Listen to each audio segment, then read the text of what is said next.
Let's get back to this. It's day one of the State of the Nation address debate, with some opposition parties accusing the president of creating his own super presidency by announcing the appointment of a minister of electricity and centralizing power in response to the country's energy crisis. Now, during his speech, President Ramaphosa declared a national state of disaster and announced the imminent appointment of a minister of electricity to deal with the severe impact of load shedding.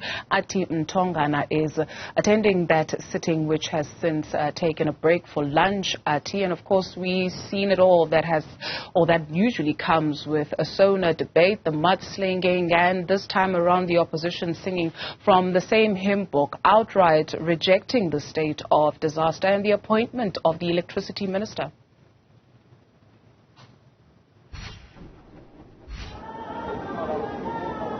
Yes, as expected, MPs took aim at President Ramaphosa, particularly with regards to how the government has been responding to the energy crisis.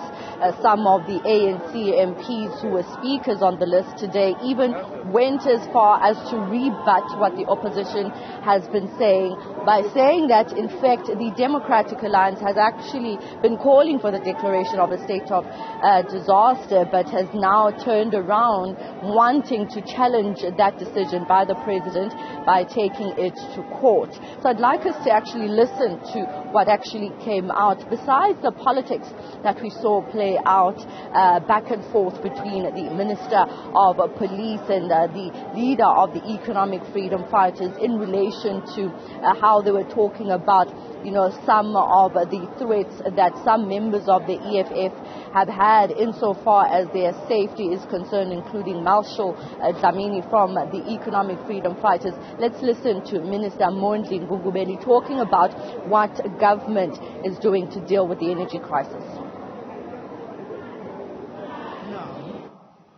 We are ensuring that there is a move to secure energy on emergency basis.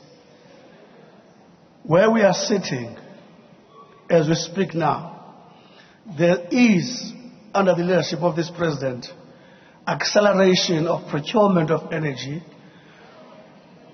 from renewables, from battery storage, using the battery storage, at the same time accessing gas. This is a diversified access to energy.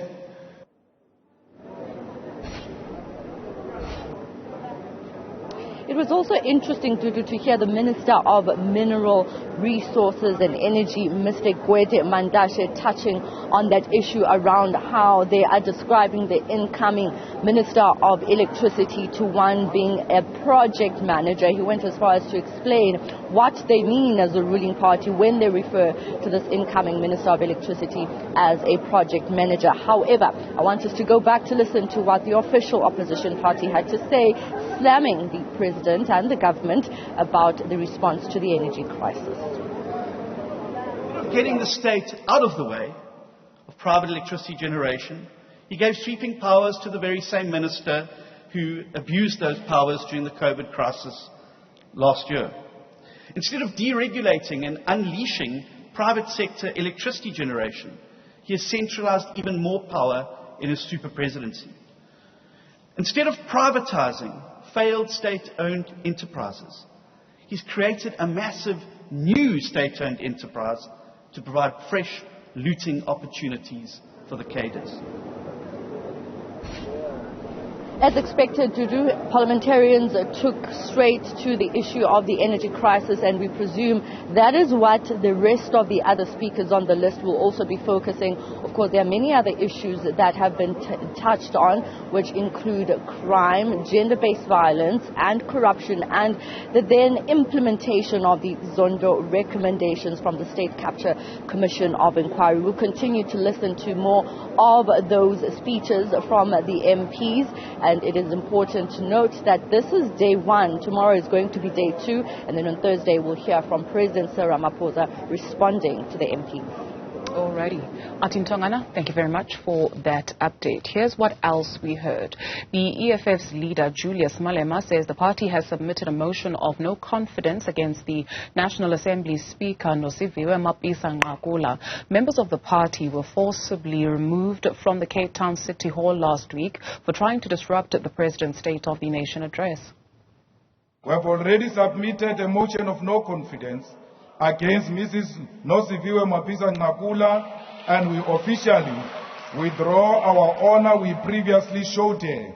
We also apologize for having showed her the honor when she evidently does not respect Parliament, does not respect the laws of this country, and can do everything to stay in office.